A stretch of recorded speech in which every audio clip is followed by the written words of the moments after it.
If you want to become more self-disciplined as a person, but you have no idea what to expect, there's a good chance that's why a lot of people fail. And we're talking about mistakes and kind of how to avoid them. Number 1, don't blow things out of proportion. There's a good reason for this. Watch this clip. And if you talk about it, it exists. It's not like it exists and we refuse to talk about it. Making it a bigger issue than it needs to be is the problem we have.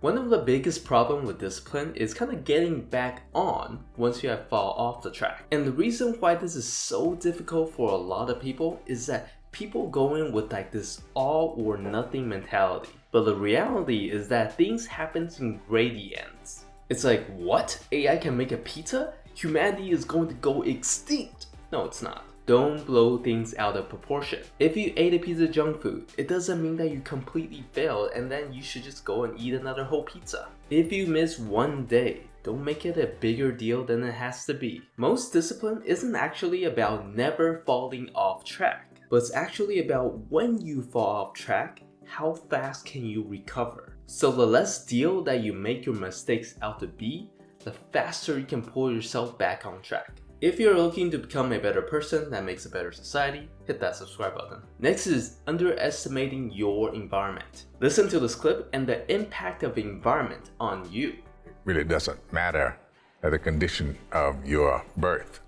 What matters is what you inherit from your nurturing, from your environment. One of the big mistakes that people make is not making it easy for you to be disciplined. If you always have like a pack of gummy bears just sitting right there right beside you, do you really think that you're going to eat healthy? Take your environment into account when you're trying to be disciplined. If you know that Instagram is going to be a huge distraction for you, put an app lock on it or even uninstall it. So when the time comes, it's easy for you to focus because those distractions are no longer accessible. If it's hard for you to jog in the morning, put your clothes and shoes ready at the night before so it's easy for you to do it once you get up. So think about what can you do beforehand to your environment to make your discipline easy. And if you love gaming, don't forget to unplug it and then put it somewhere where you can't see it. Next is not having short-term memory. Listen to this take on new chances. A lot of people who are born in situations where say, well,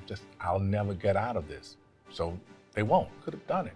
So, well, I couldn't get out of here. Man, the bus runs every day. There are a lot of things that you shouldn't forget, but when it comes to mistakes, you want to have short-term memory. Be like a goldfish. Wait, what happened? We do this because we don't want anything from our past to carry over to our current discipline. So having short-term memory is kind of like minimizing the damages. Just because something bad happened and it ruined one of your days, don't let it ruin 5 years of your life. Don't constantly replay the mental burden of, I messed up again, I failed again, and you beat yourself up, because that wears on your next chance. It sounds really simple, but you really have to make a conscious choice to let it go and move on. Each chance is a completely new chance. Keep it that way. The last one is not to be overly rigid in what you do. Look at this clip and how we should be adjusting to results.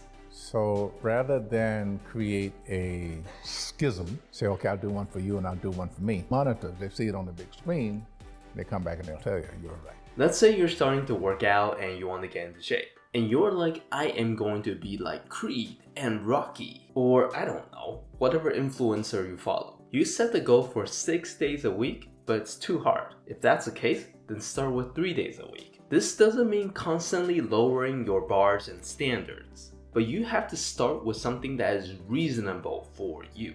Why? Because especially just when you're starting out, you have no data on yourself. The discipline is working for your benefit, so you kind of have to examine all the data that you're collecting on yourself and create something that's actually fitting for you. If something is too rigid and it actually hurts you more than it helps you, you have to change it. Things are usually not impossible, but you have to set proper expectations and the right plans in place so you can actually succeed your goals. I also have another video that goes more in depth on discipline. You can check that out if you want to.